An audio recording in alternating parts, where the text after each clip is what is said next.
All right, this is David Miller, and I am with one of our preferred lenders, Tara Allen. And I wanted to set this up here because the biggest deterrent I find in buyers pulling or getting off the fence and pulling the trigger to buy a house are the high interest rates. So there's a lot of options that are out there that allow you to sort of get around that. And I wanted to bring a really experienced lender on to sort of explain that. So if you are thinking about making the buy, that you need to understand that now would be a good time to do that. So Tara, I'm going to let you introduce yourself real fast. Thank you, David. Yes, my name is Tara Allen, and I'm with Fairway Independent Mortgage Corporation, and I have been a mortgage lender for the last 17 and a half years. Awesome. So you've been in the business almost as long as we have then. So quite a while. You've seen a lot. So you started during the Great Recession then. I did. It was a great time to start. Yeah. I got in right when we hit the top of the market and went all the way down.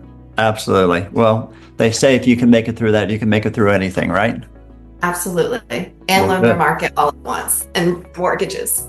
Well, since you're talking about the market, let's spend some time on that there. We know that interest rates are a big thing around affordability of houses. We sort of saw that in the, obviously during COVID, when the rates were probably the lowest we're going to see in our lifetime. They were in the twos, weren't they? We were in the 2% range on our 15-year mortgages, and then in the high twos to low threes on our 30-year fixed mortgages during that time. So yes, absolutely low. And that meant money was almost free. So everybody jumped into the market. There was nothing to find on the market because houses were flying off the shelves and stuff. Now, since then, back in 2021, 2022, I think it was, the government said, we got some inflation coming here, and they jacked up the rates, I think the fastest in history. And you probably know the numbers more than I do, but they got above 7%, didn't they? They did, and we actually hit the height in November of 2023. We were tipping almost 8% on our 30-year fixed mortgages. Wow. Now Yes. that seems high. And I was not in the business during this time, even though I may look like it. But back in the early 80s, it got as high as 18% I heard? Yes, it was double digits. I wasn't in the market either then, but from what I understand, yes, it was double digits in the 80s. Absolutely. So it's all relative. If we're used to 2 and 3%, 8% is pretty high. What we're seeing right now is that rates for the past year or so have been jumping between 6 and a little bit over 7%. Is that fair to say? That is very fair to say. And so what happens is when the rates are that high compared to what they were before, it really affects affordability. So if you're a buyer and you wanted to purchase a house, if the rule of thumb I always like to use is if the rate goes up 1%, that means you can afford 10% less house. Is that fair to say? That is correct, David. Yes, you're correct. Okay. So if there's a way to attack the rate and make it lower, like we know a lot of new construction builders do that, and that's how they've been doing so well on selling their product, is that they're offering these buy downs on the rate. So if you're buying a resale, aren't you able to do the same thing on a resale compared to a new construction as well?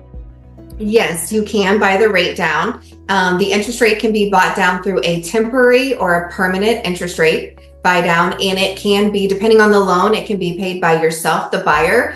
And then some of the loans do require the buy downs to be paid by the seller or myself, the lender. Well, let's drill down on those two then. So what exactly is a temporary buy down on an interest rate? What does that look like? How much does it cost? What are the pluses and minuses of if you went down that path?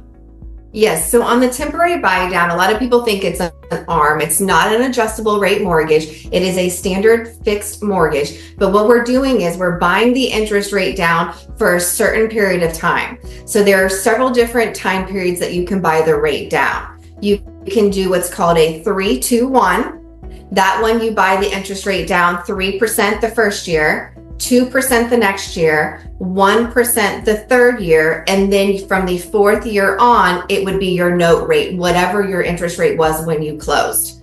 You also can do a 2-1 buy down, which is the most common that I see people using is the 2-1 buy down. So that is where you're buying the interest rate down 2% the first year, 1% the second year, and then from year 3 to 30 or 3 to 15, if you did a 15-year mortgage, then the rate would be what you closed at. And then there are two other options, which is a 1-0. That means you just buy the interest rate down 1% for the first 12 months.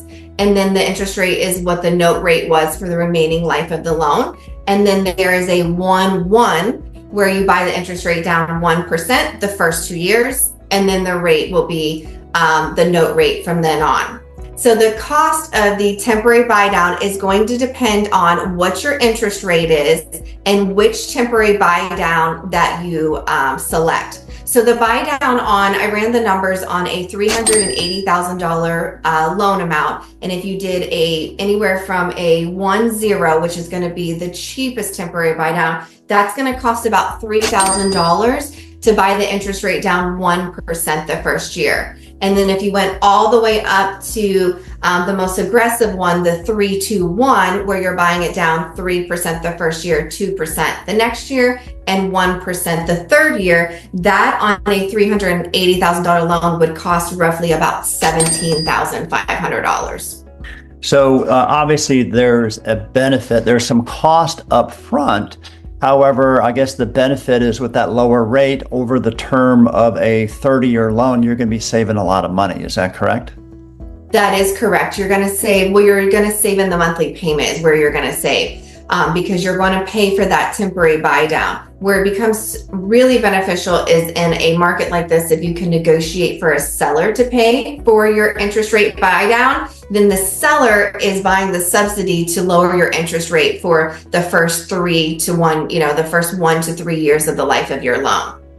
Yeah. So Tara, I'll tell you, in today's market, it's very different than it was in COVID. During COVID, the buyers really didn't have any leverage in the negotiation process because there was no homes to look at, and the sellers had all the leverage. But what we're finding as the market starts to transition into a buyer's market, there's actually a lot more sellers than buyers, so they are more willing to negotiate in order to sell their house. So this is really a good time to take advantage of these programs. Wouldn't you agree?